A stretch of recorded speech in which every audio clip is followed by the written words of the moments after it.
오늘은 6장이 시작되고 제목은 표적을 보고라고 하는 14절에 나오는 말씀을 가지고 강해를 하도록 하겠습니다.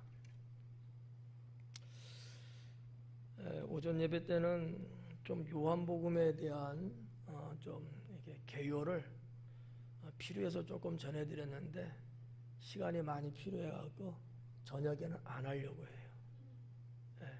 바로 그냥 강해로 들어가려고 합니다. 단 하나 좀 말씀을 드리면서 부탁하고 싶은 것은 공간복음인 마태, 마가, 누가 복음하고 요한복음은 다르다.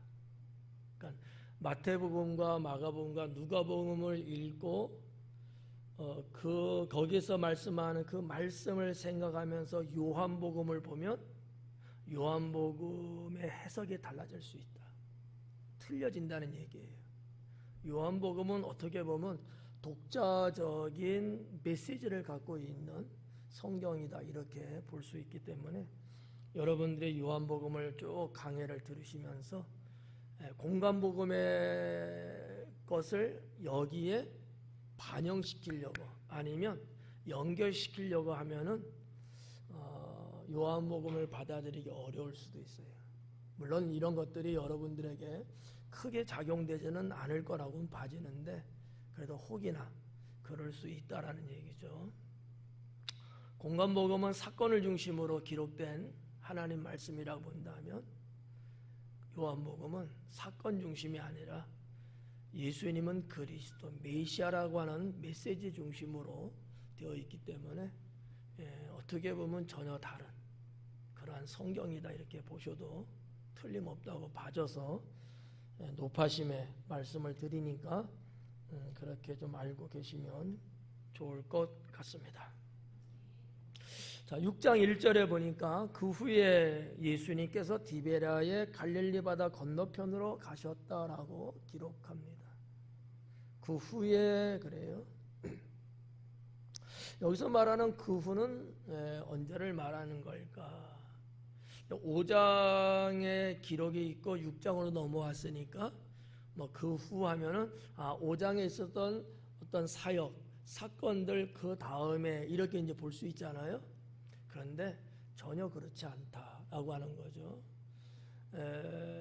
요한복음 5장과 요한복음 6장은 시간적으로 1년의 기간의 차이가 납니다. 이건 이따가도 이제 말씀을 언급하겠습니다만 아무튼 그래요. 그래서 요한복음 5장은 어느 6월절 때 예루살렘 올라가셔서 베데스다 연못가에서 있었던 환자를 치료하시고 거기에 따르는 여러 가지 말씀이 있었던 거거든요. 근데 오늘 6장은 예루살렘이 아니에요. 디베라라고 하는 곳에 계신 거거든요.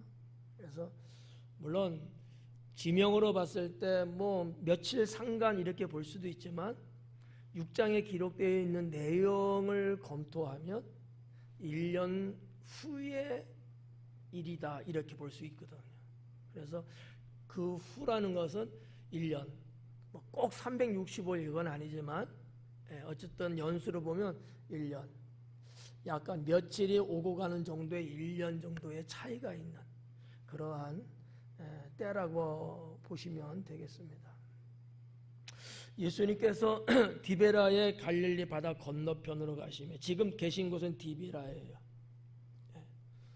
뭐 디베라는 제가 여러 차례 말씀을 전해드렸는데 이 디베라는 그 옛날에도 있었고 지금도 있고요. 거기가 예수님 당시에 나름대로 마을을 형성하고 있는 뭐 바다라고 치면은 이제 어촌이라고 말할 수 있겠고요. 바다가 아니고 호수라면 뭐라고 해야 되지? 물가의 마을 이렇게 볼 수 있겠죠. 요한복음에서 갈릴리 호수를 바다라고 표현을 자꾸 하고 있어요. 이것도 이제 원어적으로 볼 때 바다라는 용어를 사용하고 있다는 거죠, 요한은. 그래서 그렇게 보면 그냥 쉽게 말해서 디베라는 지중 지중해 아니고 갈릴리 바다 서쪽에 있는 해안 마을이에요. 이 마을은 뭐 정확하지는 않겠습니다만 역사에 기록된 내용을 보면 AD 한 18년 정도에서 20년 사이에 그 당시에 로마의 황제가 티베리우스였는데 이 황제한테 잘 보이게 하려고 이스라엘을 다스리고 있었던 분봉왕 헤롯이 건설을 해서 바쳤던 도시예요. 그러니까 예수님의 사역은 그 후로부터 한 10년 정도, 11년 정도 후잖아요. 그래서 이 티베리우스는 그렇게 도시가 형성됐고, 원래 자연적으로 있는 도시는 아니고요. 없는 해안가 벌판에 도시를 형성했던 거라 이렇게 이제 볼 수 있는데, 지금도 그 이름은 똑같아요. 황제 이름은 티베리우스인데 도시의 이름은 티베리아스. 우스와 아스, 우와 아의 차이일 뿐이지 똑같고요. 이것을 우리 한국 성경에서는 디베라 이렇게 이야기하고요. 지금도 그 갈릴리 호수를 가리켜서 불러대는 명칭이 지역마다 달라요. 가버나움의 갈릴리 이렇게 가버나움 바다 이렇게도 말하는 사람도 있고, 디베라 바다 이렇게 말하는 사람도 있고요. 베세다 바다 이렇게 말하는 사람도 있고요. 다 자기네 동네에서 볼 때 부르는 거예요. 왜? 다 그 동네가 같이 쓰고 있는 갈릴리이기 때문에 그렇겠죠. 예수님의 이 사역에 대해서 사도 요한도 디베라의 갈릴리 이렇게 말하고 있거든요. 그래서 예수님이 지금 계신 곳은 디베라라고 하는 곳이다. 이것은 그 옛날에도 고대 사회 때도 그랬고 지금도 여전히 여기에서는 아주 좋은 온천수가 많이 나오는 온천의 마을이다 이렇게 돼 있고요. 아마 당시에 황제뿐만 아니라 뭐 고관 대신이라든지 재력가라든지 이런 사람들은 이 디베라에 가서 온천을 즐기고 또 질병을 치료받고 이런 휴양을 즐겼던 그러한 도시입니다. 지금도 똑같아요. 일반 관광객도 많이 오고요. 성지순례도 많이 오고요. 이 디베라우스를 보니까 현재 인구가 한 약 5만 명 정도 거의 되는 인구가 지금도 살고 있어요. 그 조그만 지방의 바닷가 한 어촌 마을인데 한 5만 명이 거의 살아요. 4만 7, 8천 명 정도? 적지 않은 거거든요. 당진시의 읍내에 사는 인구가 5만이에요. 5만이 좀 넘어요.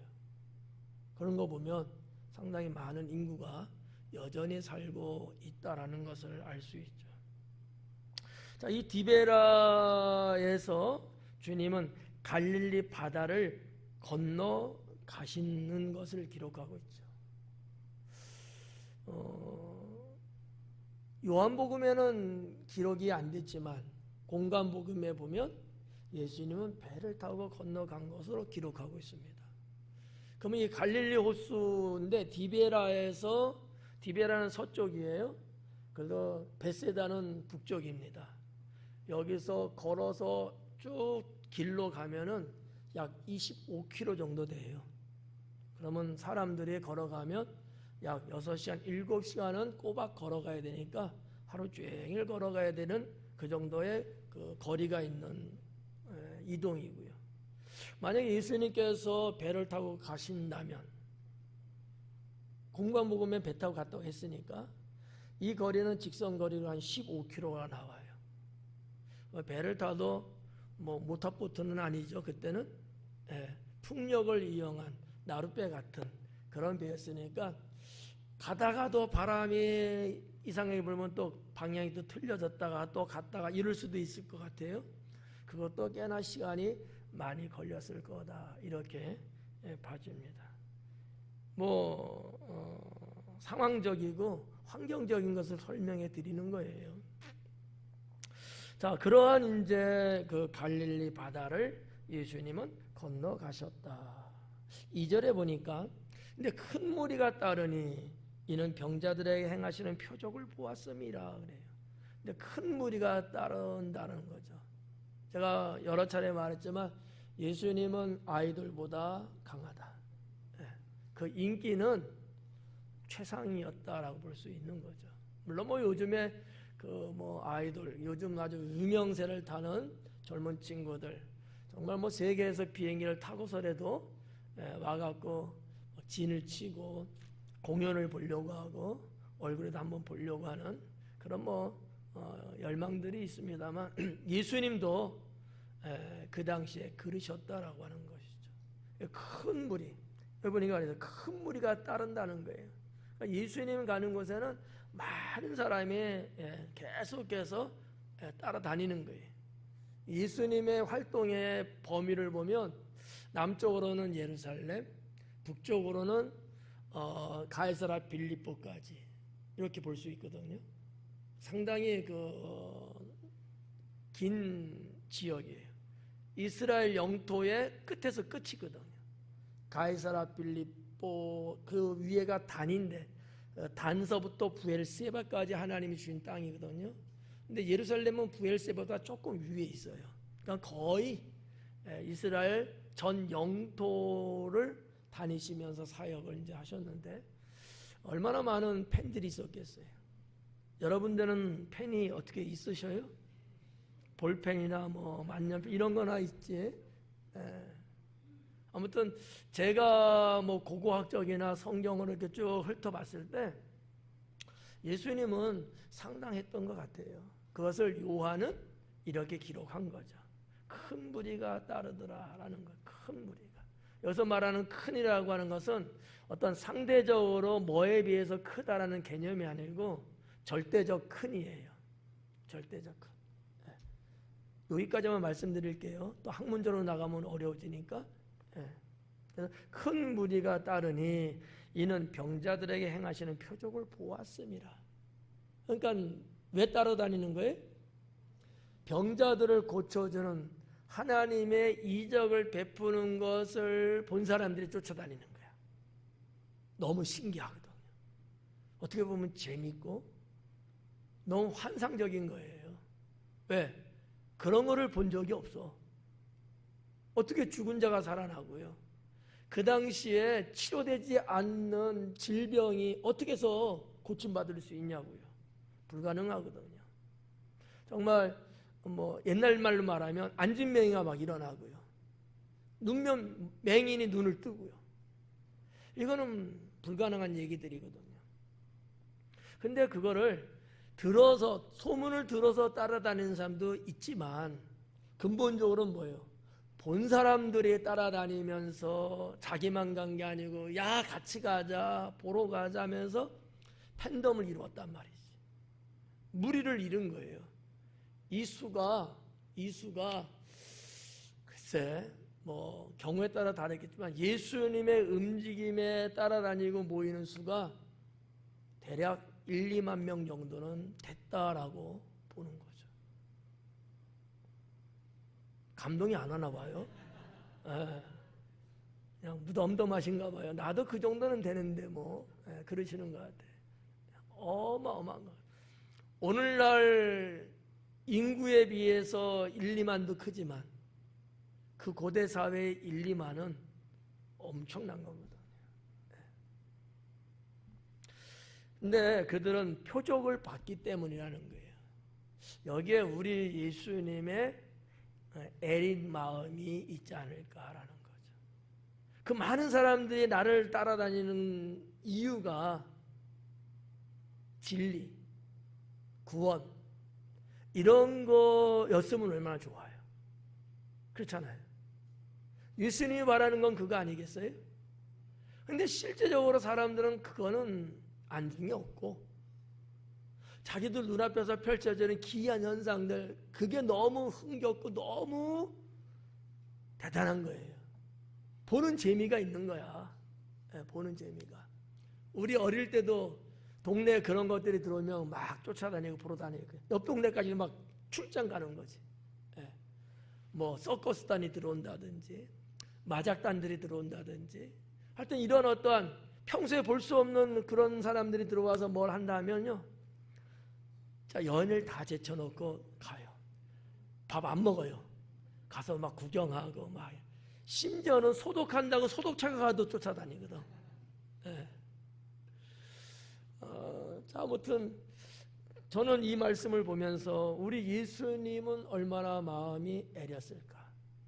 그들을 아니까, 저들이 나를 쫓아다니는 이유가 뭔지를 아시니까 얼마나 마음이 아프실까.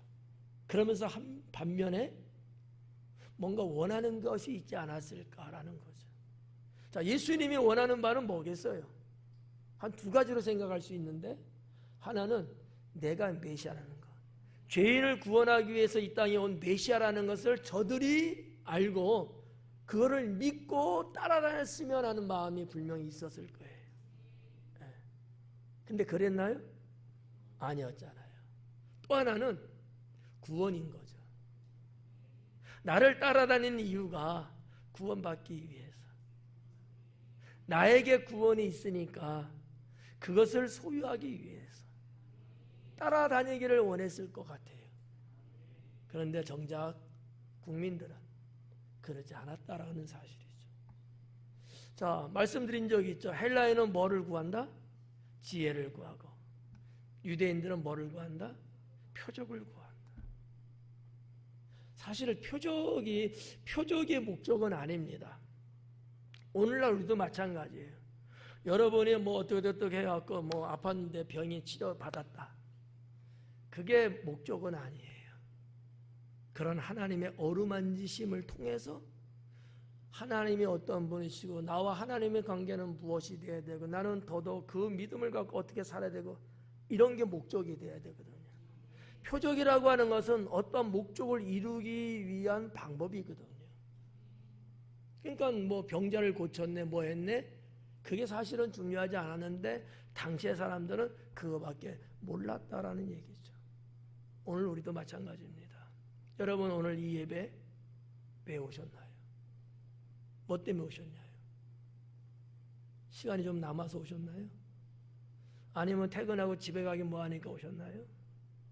그런 건 아니죠? 그럼 뭐 때문에 오셨어요? 예? 물론 다 맞는 얘기일 거야. 다 맞는. 이런 거잖아요. 우리는 이미 구원받은 자들이니까 그 은혜, 구원에 감사해서 믿음으로 살아가는 데 있어서 하나님의 은혜가 더 필요하니까 내가 예배를 통해서 하나님께 영광 올리고 예배를 통해서 하나님 주시는 은혜를 입기 위해서 우리는 분명히 이 예배에 나왔을 거예요. 예배라는 것은 어떻게 보면 표적일 수 있어요. 그죠? 그거를 통해서 정말 중요한 어떤 것을 우리가 가질 수 있어야 된다라는 거죠. 예. 뭐 교회 나왔는데 뭐 내가 좋아하는 어떠한 뭐 재능을 발휘하려고, 아니면 보고 싶은 사람 얼굴 한번 보려고 교회 나오고, 시간이 남고 그러니까 그냥 오늘은 좀 바쁘지 않네? 그러면 교회나 한번 가볼까? 그래서 오고, 뭐 바쁘면은 한번 좀 빠지면 어때? 그러고. 자, 이렇게 된다면 이걸 우리가 순수하게 신앙이라고 과연 볼 수 있겠느냐라는 거죠. 그건 아니죠. 그러니까 이런 말씀을 보면서 이런 이 현실적인, 사실적인 이런 부분들을 우리가 좀 느껴야 되지 않을까라고 생각을 해봅니다. 예배에 내가 나오는 이유는 목사님 얼굴 보려고, 아니면 구역장님 안 나가면 전화할 테니까, 뭐 이런 등등으로 아니면 좋아요. 뭐 전도사님 앞에서 찬양 인도하고 찬양단 서갖고 예배 찬양하는데 너무 은혜스러워서 그 모습 한번 보려고, 좋아요. 근데 그게 목적이 돼서는 안 된다. 내가 주님 앞에 나아가는 믿음의 발걸음 때문에 나온 것이다. 이게 목적이 되는 거죠. 이런 부분들을 우리가 내 신앙 삶에 응용시킬 수 있어야 된다고 봅니다. 3절 말씀에 보니까 예수님께서 산에 오르사 제자들과 함께 거기 앉으시니, 그래요. 예수님께서 산에 오르셨어요. 자, 좀 지형적인 걸 말씀드릴까요? 자, 예수님이 갈릴리 바다 건너서 도착하신 곳은 어디죠?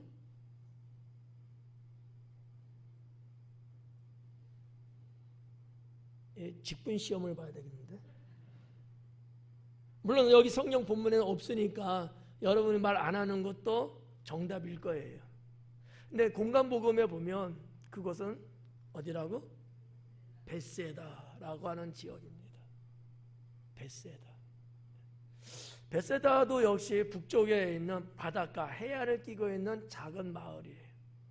근데 거기는 좀 지형적인 게 갈릴리 바다 그 해안에서부터 조금 가면서 바로 이렇게 좀 올라가는 지형으로 구성이 되어 있어요.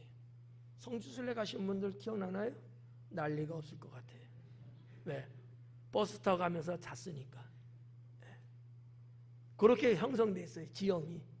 그래서 계속 버스를 타고 가도 이렇게 좀 오르막을 계속 올라가요. 그런 이제 지형을 갖고 있는 벳세다거든요.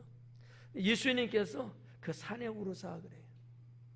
여기서 산이라고 번역된 이 단어가 오로스라는 단어인데 보편적으로 거의 다 번역할 때 산이라고 하는 단어로 번역을 합니다. 그러나 어떤 경우는 언덕이라는 단어도 번역을 해요. 동쪽에 있는 산이 뭐죠? 동쪽에 있는 산을 뭐라고 불러요? 동산. 서쪽에 있는 산은 서산. 남쪽에 있는 산은 남산. 북산은 없더라고. 이래 여러분이 좀 웃어서 하도 안 웃고 나를 쏴붙이시 쳐다보니까 제가 섬뜩해갖고 동산, 우리가 보통 이제 동산이라는 단어도 쓰잖아요. 아미산은 동산일까요, 산일까요? 남산이에요? 산이죠. 동산이라고 부르지는 않잖아요. 나지막한 산 형태를 띠고 있을 때 동산 이렇게 이제 표현을 하잖아요. 한국적으로는 이런 것들 다 오로스라고 단어를 사용하고 있다는 거죠. 근데 이제 제가 봤던 벳세다는 동산 같은 언덕을 갖고 있어요. 예수님이 거기 오르셔갖고 계신 거였죠. 그게 이제 3절 말씀입니다. 산에 오르사 제자들과 함께 거기에 앉으셨다라는 거죠. 그 밑부분에도 나옵니다만 이 동산 벳세다는요, 그냥 뭐 들판이라고 하긴 하여튼 언덕을 이루고 있는 들녘이에요.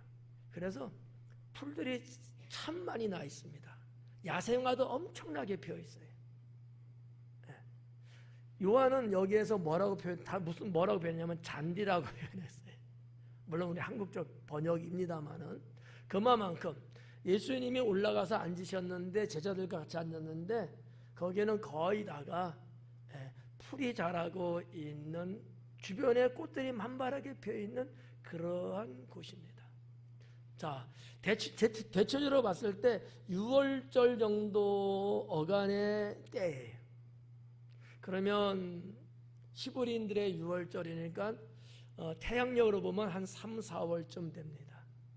그러면 가보셔서 알겠지만 꽃들이 정말 아름답게 피어 있어요. 2월 말에서 3월에 들어가면 백합화가 그렇게 아름답게 피어 있습니다. 빨간 백합화, 양귀비 같이 예쁜 꽃들이 둘레게 쫙 펴 있고요. 우리나라에 많이 피어 있는 그 노란 꽃, 금계국이라고 말하나요? 이런 꽃들도 많이 펴요. 우리 예수님이 봄소풍 가신 것 같아요. 그런 곳에 제자들과 딱 앉으신 거예요. 상상 한번 해봐요. 요거 상상을 해봐야 돼. 상상 한번 해봐요. 그 다음에 중요하기 때문에.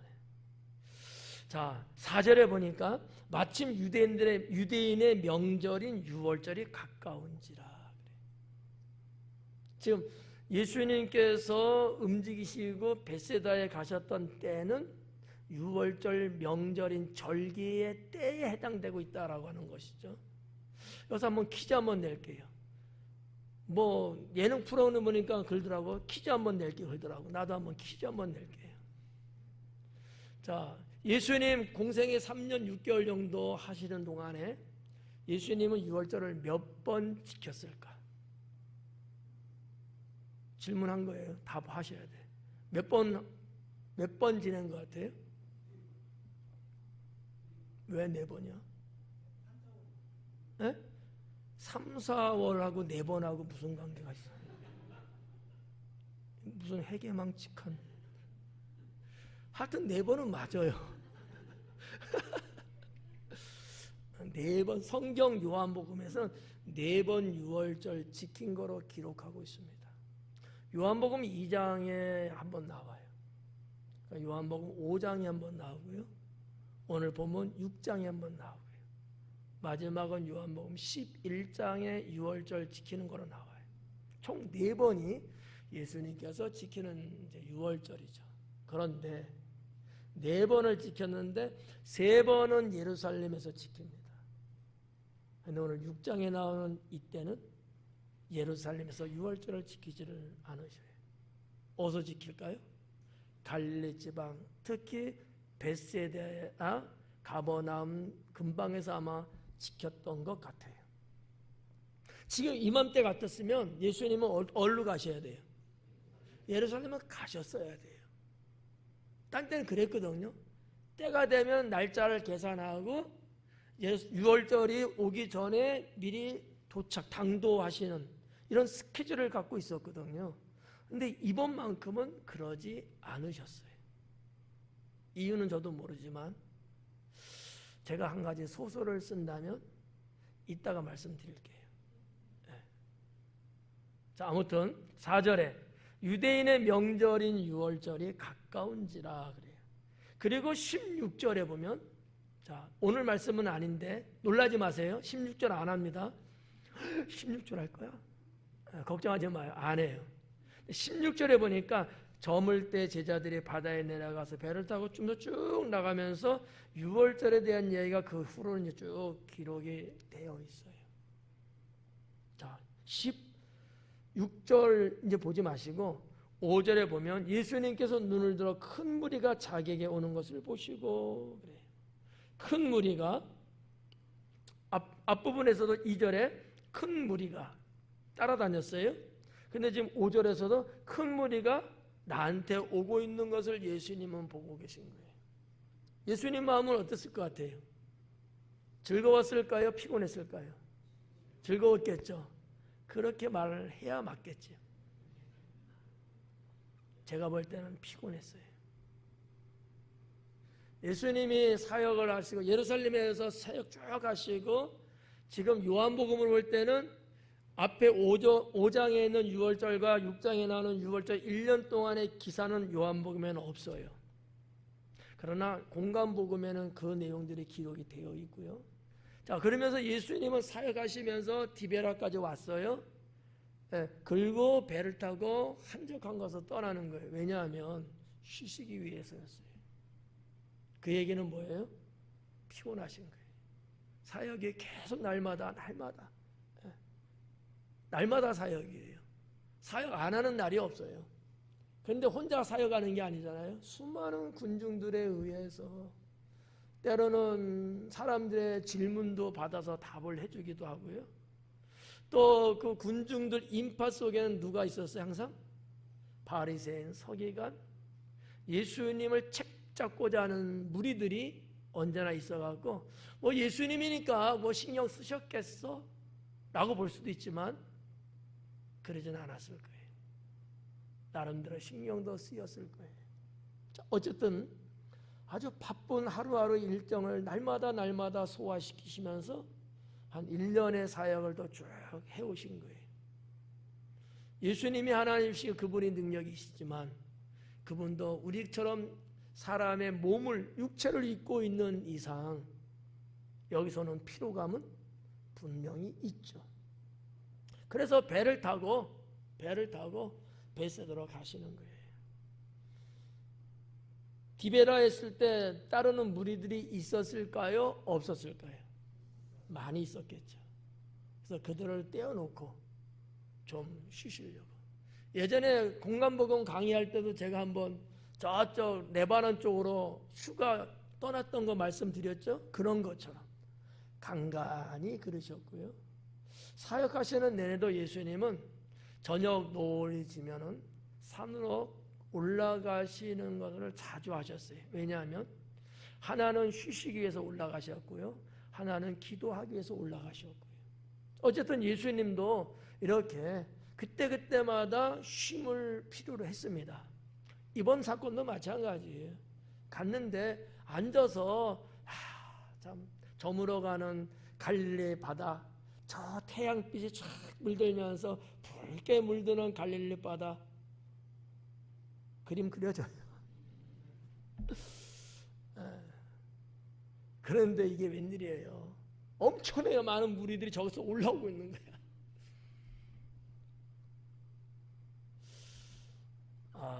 참. 그래서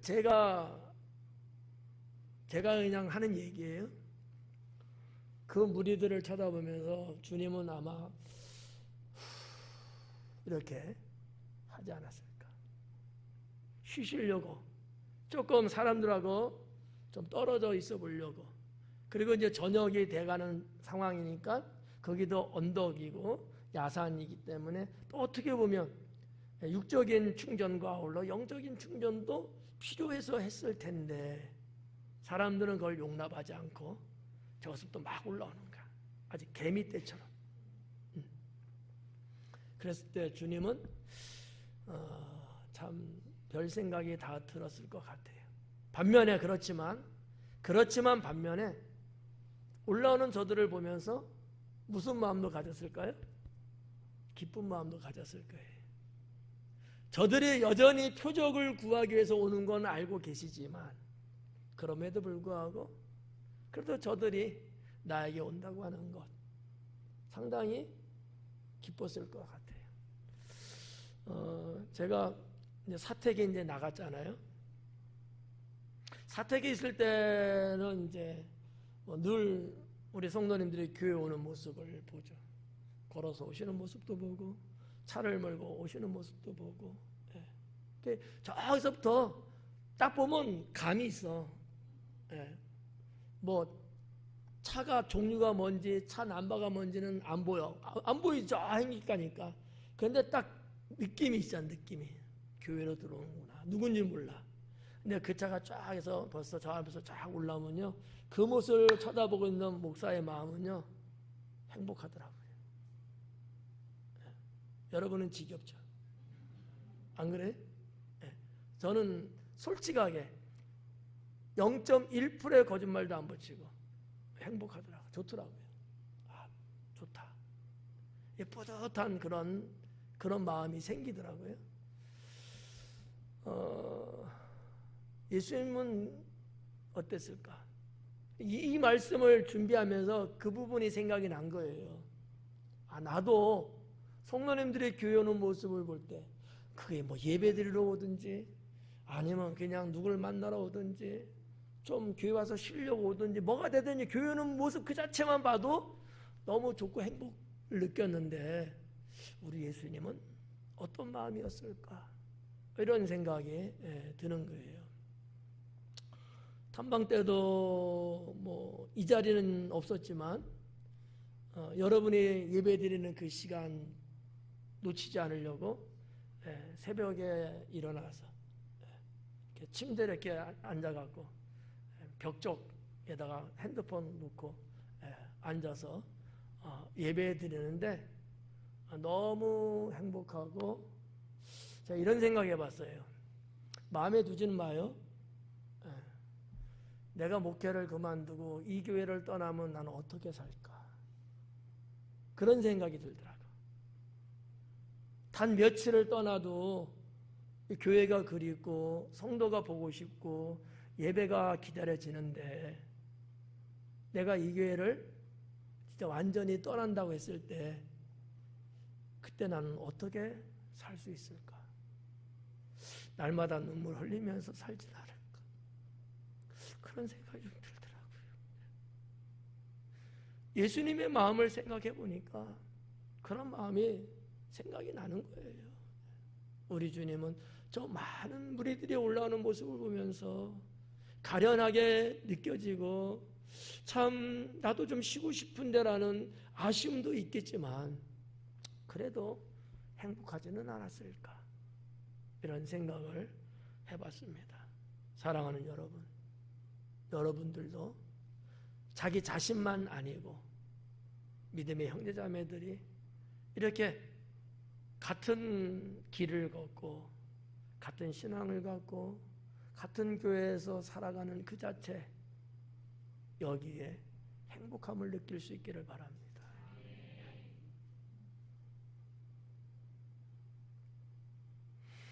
자, 이때 예수님께서 빌립에게 이르시되 오는 사람들을 보시고 하시는 얘기예요.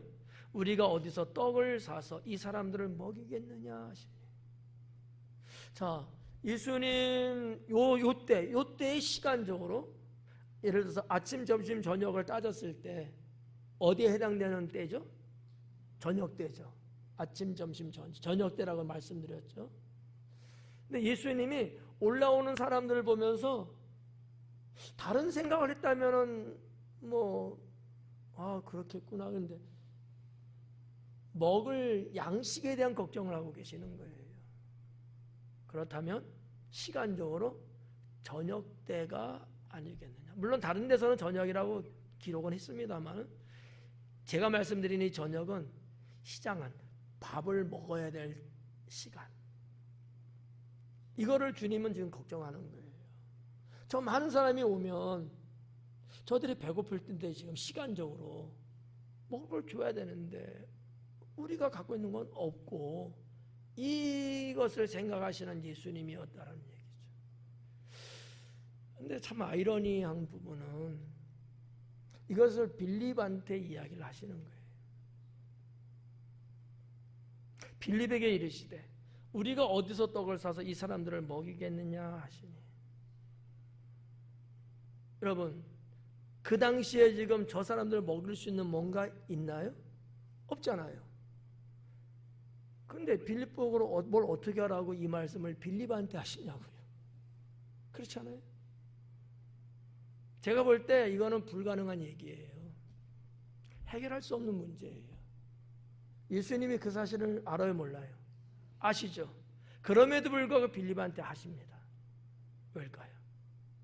그를 시험코자 하기 위해서다 라는 거죠. 때로는 말이에요, 우리들에게도 주님은 이렇게 질문할 때가 있어요. 내 형편 다 아시고 우리 환경 다 아시는 주님인데 불구하고 나한테 이렇게 말하는 거지. 내 종아, 너는 뭐를 어떻게 할래? 나 가진 거 없어요. 나 할 수 있는 힘도 없거든요. 근데 왜 저한테 이것을 이야기하시죠? 주님은 나를 알아요. 그런데 굳이 할 수 없는 일을 하라고 이야기하시는 거죠. 그럴 때 나는 어떻게 해야 될까? 빌립은요, 직접적인 표현은 아닙니다만 못합니다라는 의미의 이야기를 하고 있는 거예요. 적어도 200데나리온이 있어도 저들은 다 먹일 수 없어요. 못한다는 얘기거든요. 이것까지도 아시면서 주님은 빌립에게 질문을 던진 거예요. 이럴 때 빌립은 뭐라고 대답을 했어야 됐을까? 주님도 아시잖아요. 우리 아무것도 없잖아요. 가룟 유다한테 물어볼게요. 재정이 얼마나 있는가? 아마 제가 볼 때 200데나리온은 없었을 거예요. 근데 예수님은 가룟 유다 직접적으로 재정 맡은 자에게 묻는 것도 아니고 아무 관련 없는 빌립한테 묻는 거였거든요. 근데 요한은 이거를 가리켜서 시험했다라고 기록을 하고 있다는 거죠. 성경에서 시험이라는 단어로 번역된 단어가 두 개예요. 하나는 페이라조고요. 또 하나는 도키마조예요. 페이라조는 유혹하기 위해서, 넘어뜨리기 위해서, 잘못되게 하기 위해서 하는 시험이에요. 근데 도키마조라는 단어는 그게 아니고 뭐라고 할까, 입증해 보이려고, 어떤 자격이 됐는가 알아보려고, 뭔가 세워주기 위해서 하는 테스트예요. 그러니까 영어로 말하면 페이라조는 템프트고요. 템프트라는 얘기는 유혹하다라는 거거든요. 그 다음에 도키마저라는 건 테스트예요. 여러분이 그냥 알고 있는 테스트예요. 학교에서 학생들이 시험 보잖아요. 우리 학생들 어때? 시험 보죠? 시험을 보는 이유가 선생님들이 우리 학생들 떨어뜨리기 위해서 시험 보라고 할까요? 아니면 지금까지 쭉 공부한 것 어느 정도 잘 알고 있는가를 알아보기 위해서 시험 보는 걸까요? 앞에 거에 뒤에 거? 뒤에 거죠. 그래야 되는 게 맞아요. 이게 도키마저거든요. 근데 요한은 페이라조라는 단어를 사용했어요. 이게 참 이해할 수 없는 겁니다. 제가 뭐 주님께 이 부분 갖고 여쭤본 적은 없습니다만, 물론 페이라조라는 단어 자체가 100%다 유혹이라는 의미로만 썼느냐 그런 건 아니에요. 간헐적으로 그냥 입증한다는 차원에서도 쓰긴 썼어요. 근데 제가 성경을 쭉 훑어봤어요. 근데 성경에서는 다 유혹에 관련된 것으로 썼어요. 요한이 왜 이렇게 썼는지는 몰라요. 근데 분명한 것은 예수님이 빌립을 시험한 건 맞아요. 시험한 건 맞는데 요한은 이걸 가리켜서 페이라조로 썼다는 얘기죠. 도키마저로 쓸 수도 있었을 텐데, 거기에 뭔가 사도 요한은 성경을 통해서 뭔가 말하고자 하는 메시지가 이 속에 있지 않았겠는가라는 거죠. 그렇다고 보면 빌립에게 있어서의 영적인 문제가 좀 있지 않았을까라는 생각을 해봅니다. 물론 빌립도 복음 사역하다가 주님 이름으로 순교합니다. 제자로서의 사역을 쭉 하죠. 근데 요한복음에 기록되어 있는 빌립에 대한 이야기를 보면 말이죠, 정말 믿음 없는 사람으로 기록이 돼요. 요한복음에 어떤 것이 있냐면 예수님에게 그런 얘기를 해요. 하나님을 보여달라고. 믿을 수 없다는 얘기 어떻게 보면. 그러니까 예수님이 뭐라 그래요? 나를 본 자는 하나님을 봤는데 뭐 자꾸 보여달라고 하느냐. 그러니까 그때까지만 해도 빌립은요 마치 도마처럼 신앙의 단계가 그 정도밖에 안 된 거예요. 이제 어느 정도 여러분 예수님과 다니면서 공생의 생활을 했잖아요. 요한복음 6장으로 봤을 때 세 번째 유월절을 맞이하는 거니까 한 2년에서 2년 6개월 정도는 같이 사역을 했다고 볼 수 있는 거거든요. 이 정도 한솥밥 먹고 같이 움직였으면 어느 정도 신앙은 성숙했다라고 볼 수도 있지 않을까. 그런데도 불구하고 여전히 빌립의 영적 상태는 우리 주님 보시기에 그게 아니었던 것 같아요. 그렇다고 해서 예수님께서 정말 페이라조라고 하는 단어처럼 빌립을 멸절시키기 위해서 테스트, 시험을 했을까요? 그건 아닐 거예요. 제가 보건대, 제가 해석하기는 이와 같은 빌립을 하나의 교육적인 샘플로 삼고 같이 있었던 제자들에게 교육하고 있는 모습은 아니었을까라는 생각을 저는 해봅니다. 우리 예수님은 그런 경우들이 종종 있으셨거든요. 비유적으로. 주님 볼 때 안타까운 마음이 있어요. 어떤 것을 봤을 때. 근데 이 문제를 해결해야 되는데 직설적으로 말씀하지 않습니다.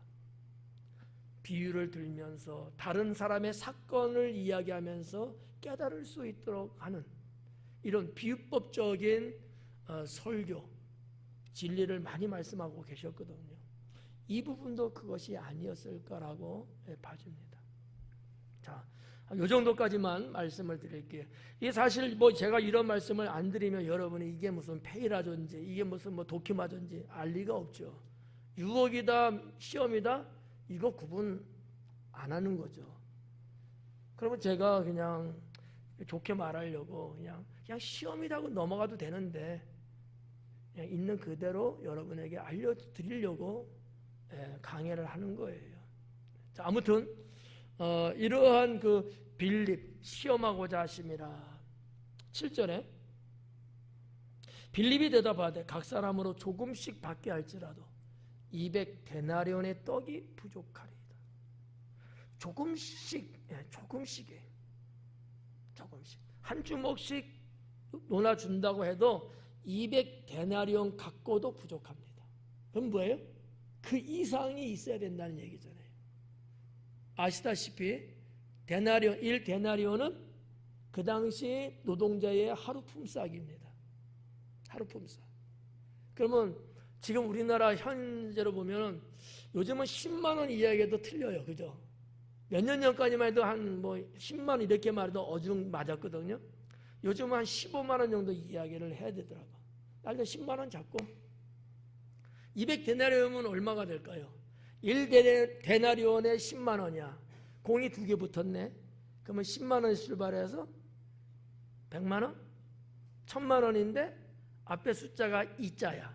그럼 2천만 원이거든요. 2천만 원 갖고 사람들을 나누는 거야. 남자 장정만 5천 명이라요. 5천 명. 정확하진 않겠지만 대략 그렇게 본 거예요. 5천 명. 그러면 5천 명에게 2천만 원을 풀면 1인당 얼마가 나와요? 4천 원이 나와요. 구운 빵 먹을 만하지 않아요? 근데 5천 명을 계산했을 때야. 정말 5천 명만 있었을까요? 남자 어른들만 모였나요? 아니죠. 제가 그냥 볼 때는 남자 어른들은 그 외의 사람들에 비해서 훨씬 인원수는 적어요. 여자가 훨씬 많았을 거고요. 아이들도 무시할 수 없을 정도로 많았을 거예요. 노인들은 좀 빼놨다 치더라도. 그래서 보통 학계에서는 1만에서 2만 정도, 어떤 분은 2만에서 3만 정도 될 거라고 추산을 합니다. 우리는 한 2만 정도 잡고요. 그럼 2만 명이면 한 사람에 돌아가는 금전은 얼마씩이에요? 1,000원씩이에요. 부족하죠. 왜 예수님은 이와 같은 빌립한테 이야기를 하시고, 빌립은 딱 주님이 하시는 말씀을 듣자마자 벌써 계산이 쫙 나오는 거야. 빌립은 그렇게 좀 머리가 조금 좋았던 것 같아요. 빌립은 베세다 사람이고요. 그를 어부라고 직접 언급한 것은 성경에 없습니다만 어부일 가능성은 높습니다. 예수님의 12제자 중에서 베세다 출신이 5명이거든요. 베드로, 안드레, 야고보, 요한, 그 다음에 빌립이에요. 베세다 출신들이에요. 그리고 거기는 어촌이고요. 당연히 같이 어울리는 사람 어부일 확률이 높습니다. 그런데 똑똑은 했던 것 같아요. 바다 나가서 금을 던져가고 고기를 딱 끌어올리는데 한만 가득이 올라오는 거야. 자, 잔뼈가 굵은 어부가 한만 가득이 끌어올릴 때 딱 보면은 몇 마리 정도구나라고 계산이 나올까요, 안 나올까요? 나오죠. 저거를 내다 팔면 돈이 얼마 벌 거는가 나와요, 안 나와요? 그 정도였지 않았겠는가. 사람을 쫙 본 거야. 대략 추산해 보니까 이 정도면은 따다다닥 얼마 정도는 있어야 되는데 200데나리온 갖고는 안 되는데, 이 얘기를 예수님께 지금 보고를 하는 거예요. 이거를 연극으로 만들면 참 재밌을 것 같아요.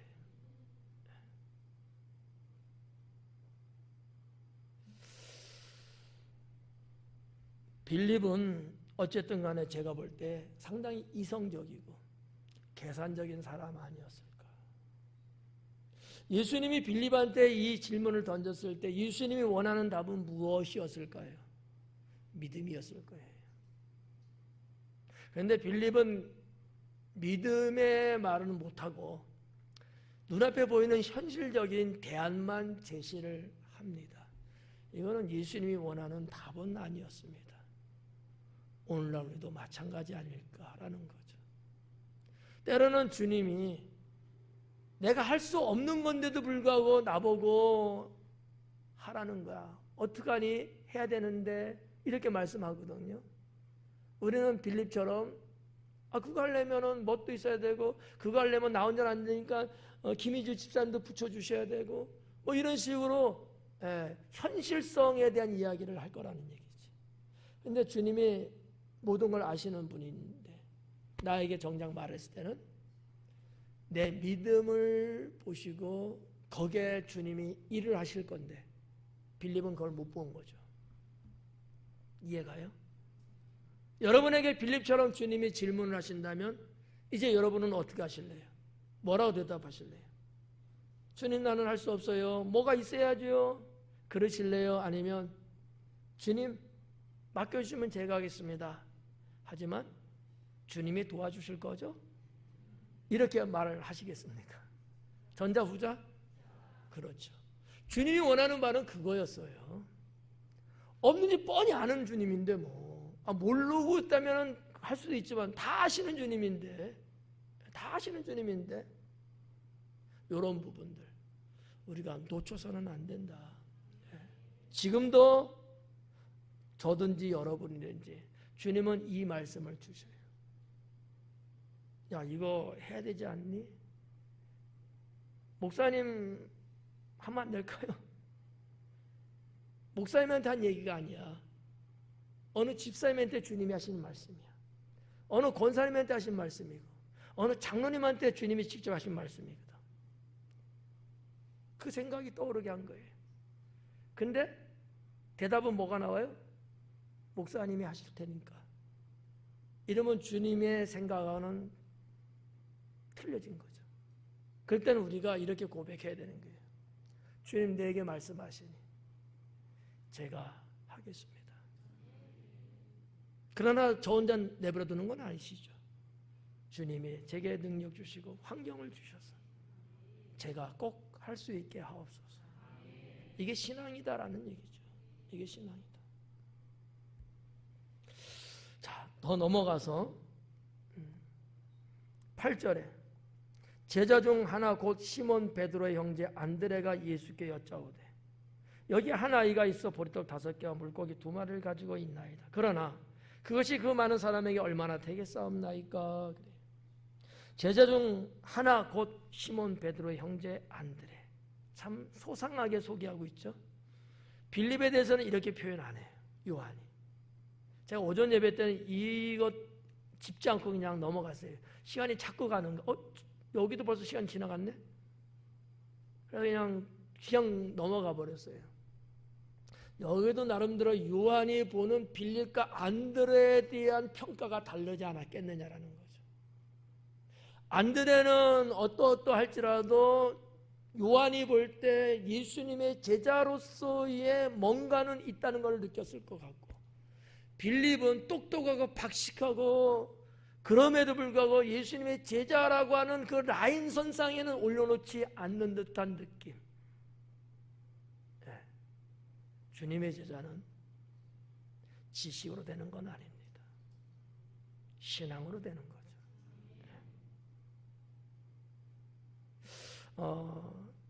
9절에서 어떻게 보면 안드레도 빌립과 거의 비슷비슷한 것처럼 느껴져요. 왜냐하면 내가 하겠다고 해결책 없어. 단지 한 아이가 가지고 있는 오병이어 이거를 이제 소개하죠. 근데 뭐라 그래요? 그러나 그것이 이 많은 사람에게 얼마나 되겠습니까? 요거 있긴 있는데 이게 해결책 될까요? 그냥 그래도 가져와 봤어요. 이거거든요. 우리 한국적으로 이제 제가 이렇게 좀 표현하면. 근데 저는 여기에서 다른 거를 봅니다. 빌립이 예수님께 답변해 드린 것하고 안드레가 예수님께 답변한 거는 눈에 보이지 않는 뭔가 있다라고 저는 보는 거예요. 그게 뭐냐 하면 예수님께서 지금까지 쭉 모든 것들을 다 능력으로 행하셨고 이거를 안드레는 신앙으로 받아들이고 간직하고 있는 거예요. 오병이어이지만 그래도 주님께 가지고 가면 하시지 않겠는가? 라고 하는 예수님의 어떤 행하시는 이적에 대한 가능성, 우리 주님은 하실 수 있는 분이지 라고 하는 희망을 그래도 안드레의 모습 속에서는 저는 찾아보고 싶은 거죠. 빌립하고는 다르다라는 얘기예요.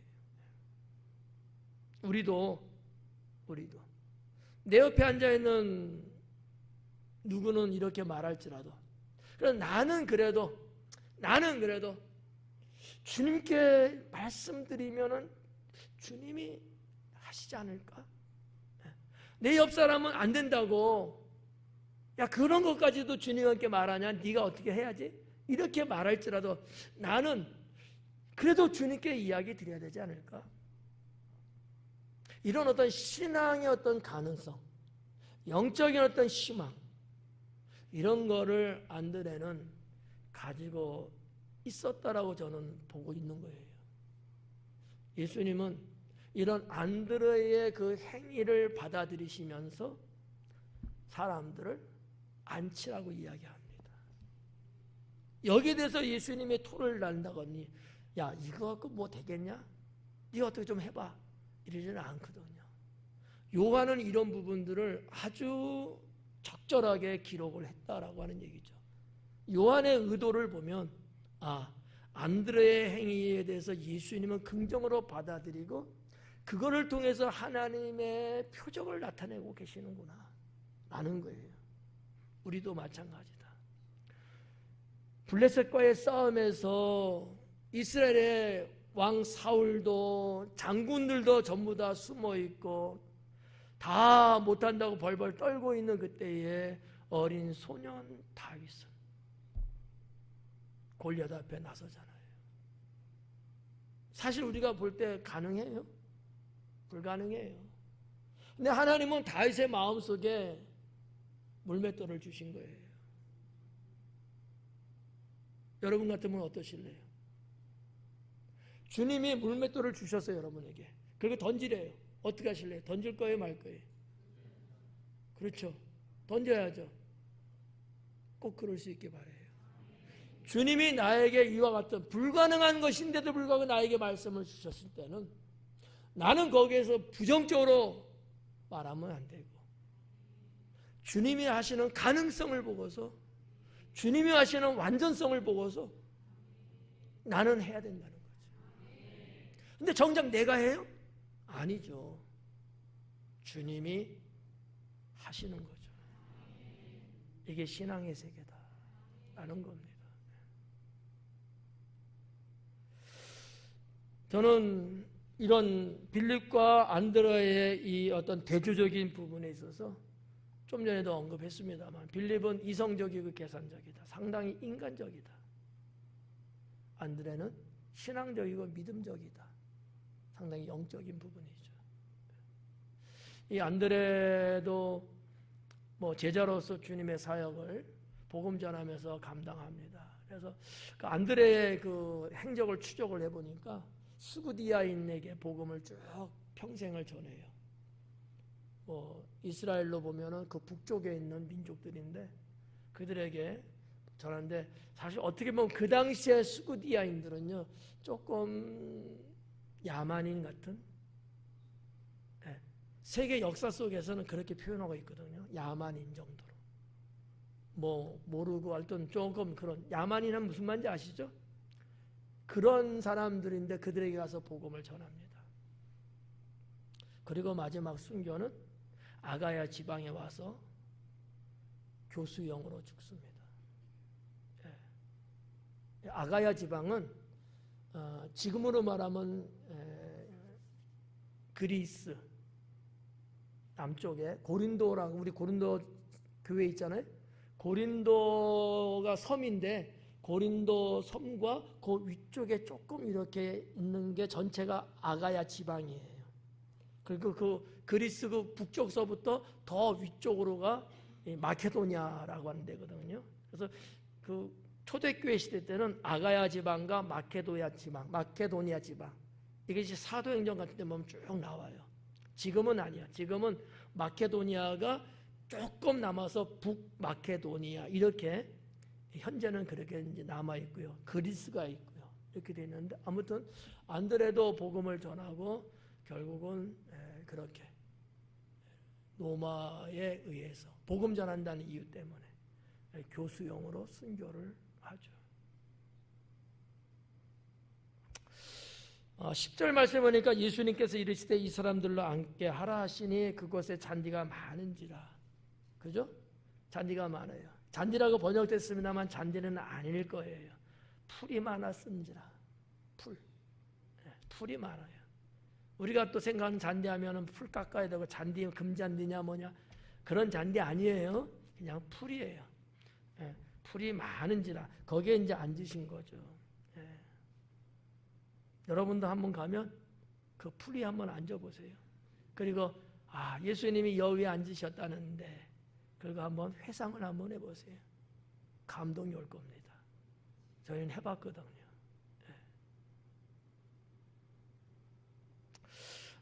근데 이제 그 수가 5,000명쯤 되더라 그래요. 요한복음은 아니지만 공간복음에 보면 이 5,000명을 50명씩 100명씩 나눠서 앉게 했습니다. 근데 이제 예수님이 제자들 보고 사람들 앉을 수 있도록 해라 이렇게 명령을 하셔요. 근데 이 제자들 봐봐요. 뭐가 있어야지 뭐 앉게 해도 뭐 앉는 거지. 그렇잖아요? 괜히 사람들한테 여기 앉으세요 저기 앉으세요 나눠서 앉으세요 했는데 아무것도 없으면 그 역정을 누가 들어야 돼요? 제자들이 고스란히 다 받아야 되는 거야. 근데 예수님이 그렇게 하라니까 아무 소리 하지 않고 그냥 말씀 따라서 하는 거예요. 예수님의 명령과 제자들의 순종하는 모습 너무 아름답죠. 이와 비슷한 사건이 예수님 사역에 한 번 있었죠. 가나 혼인잔치의 사건. 여러분 항아리에 물을 붓고 종 보고 갖다 주래요. 미친 거 아니에요? 그거 가져가서 정말 물 마시겠으면요 싸다고 맞아요. 근데 종들이 어떻게 해요? 아무 불평 아무 소리 안 하고 시키는 대로 순종합니다. 이거를 요한은 기록한 거예요. 요한복음에 사도 요한이 이와 같은 말씀을 기록하는 그 본질의 의미가 뭔가를 우리는 느껴야 돼요. 신앙은 이런 거구나. 내가 생각할 때 내가 판단할 때 아닌 것, 불가능한 것, 말도 안 되는 것이지만 그래도 순종하고 믿음으로 할 때는 역사가 일어난다는 거구나. 이런 거를 우리가 성경을 통해서 내 것으로 삼으셔야 되거든요. 놀라운 일이죠. 그러니까 처음에 말씀드린 것처럼 공간복음이 주는 메시지와 요한복음이 주는 메시지는 이런 면에서 실제로 좀 다르다라고 저는 이제 보는 거죠. 이런 쪽으로 우리가 요한복음을 보셔야 되는 거예요. 자, 하여튼 뭐 그렇게 10절 넘어가고 11절에 보니까 예수님께서 떡을 가져 축사하신 후에 앉아있는 자들에게 나눠주시고 물고기도 그렇게 그들의 원대로 주시니라. 예수님께서 떡을 가져 축사한 후에 앉아있는 자들에게 나눠줬대요. 뭘 처음에 제자들 주고 제자들이 나눠줬겠죠. 빵도 주시고 떡이라고 번역했습니다만 떡 주시고 물고기도 주시고 원하는 대로 줬다는 거야. 웃기잖아요. 아니 떡 5덩어리하고 물고기 2마리예요. 근데 원하는 대로 줬대. 이금재 권사님 2마리 갖고 원하는 대로 줬대. 5,000명 넘는 사람한테. 말이 돼요? 말이 안 되잖아요. 우리가 예측할 수 있는 게 뭐예요? 예수님 손에서 제자들의 손으로 떼어졌을 때, 자, 물고기 2마리입니다. 제자 몇 명이에요? 12명이에요. 그러면 2마리를 6등분, 하나 6등분 나눠가 찢어갖고 줬을까요? 어땠을 것 같아요? 한 마리 줬는데 여기 있는가? 이런 사건의 구약이 언제 있었죠? 사르다 가부의 이야기. 예수님의 이 행적이, 이 능력이 그냥 어서 뚝 떨어진 얘기가 아니에요. 이미 구약에서도 하나님은 그렇게 역사했거든요. 예수님이 하나님이신 그분이신데 못하셔요? 하시죠. 홍해를 갈르신 분이에요. 그러니까 두 마리야 손가락에 딱 떼서 줬는데 여기 그랬는가. 반죽을 떼줬는데 그들 있잖아요. 기름을 부었는데 그들이 있었대잖아요. 똑같은 거예요. 빵 5개 그거 나눠줘요. 베드로와 안드레와 빌립과 나더라 했는데 계속 여기 있는 거야.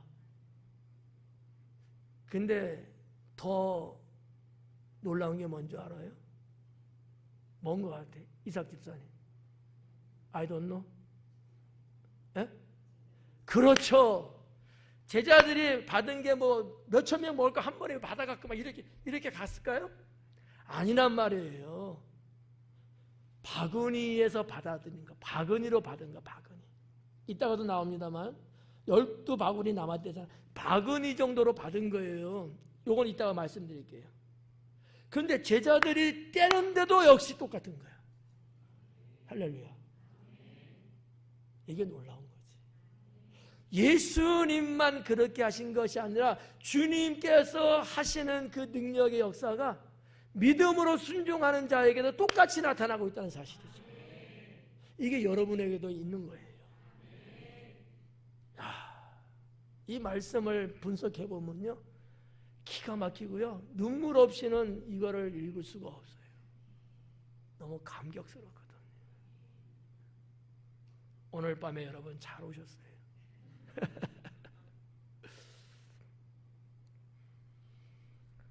그래서 12절에 그들이 배부른 후에 예수님께서 제자들에게 이르시되 남은 조각은 거두고 버리는 것은 없게 해라. 이거 말씀드리면 또 시간 가니까 말씀은 못 드리겠고요. 하나 그냥 말씀드리면 6월절이든지 제사든지 이렇게 이제 제의가 있잖아요. 구약 성경적 봤을 때 그런 것들은요, 먹고 남으면 그냥 버리지 못하겠어 하나님이요. 땅에 묻든지 불에 태워서 없애든지. 그만큼 하나님은 음식이 남은 것을 함부로 버리고 방치하는 것에 대해서 선하게 보지 않더라고요. 구약이든 신약이든. 여러분들은 어때요? 너무 풍족한 물질의 삶 속에서 남으면 그냥 욕심부려서 이만큼 갖다가 요만큼 먹고 이만큼 버리고 막 그런 분은 없죠? 5,000원이에요. 별건 아닌 것 같지만 하나님이 이런 부분까지도 언급하셨을 때 얼마나 생명과 양식이 귀한 것을 말씀하고 있었을까라는 것을 조금 생각해 볼 수 있습니다. 자, 넘어가서 이에 거두니 보리떡 5개로 먹고 남은 조각이 12바구니에 찼더라 그래. 자, 바구니 이야기 나왔습니다만 바구니는요, 성경에 바구니가 나오고 광주리가 나오거든요. 바구니는 어떤 거냐면 여행할 때에 가지고 다니는 자그마한 그릇이에요. 우리 한국말로 말하면 소쿠리 있죠? 대나무 이런 거를 이렇게 엮어서 요만한 것들, 그 정도 되는 거예요. 그래서 여행할 때 항상 몸에 지니고 움직이는 거. 뭐 나귀를 타고 때는 거기에 이렇게 매달려서 갖고 다니는. 여행할 때는 모든 사람이 당연히 그렇게 갖고 다니는 게 바구니예요. 그러니까 아주 크지도 않을 거예요. 그것이 12바구니라고 하는 사실이죠. 근데 왜 12바구니죠? 제자가 12명이에요. 그 말인즉 제자들도 예수님 따라다니고 사역을 수행할 때 바구니를 다 개인적으로 갖고 다녔다라는 얘기예요. 아니 갑자기 그 베세다에서 바구니 가져와 이러면서 바구니를 모았는데 12개, 13개는 아니고, 그러니까 이런 걸 보면서 당시에 중동사회 팔레스타인 사람들의 어떤 문화나 생활의 면면을 조금 볼 수 있는 거죠. 그래서 그거를 걷어들인 거예요. 하여튼 뭐 12바구니에 가득 채웠대요.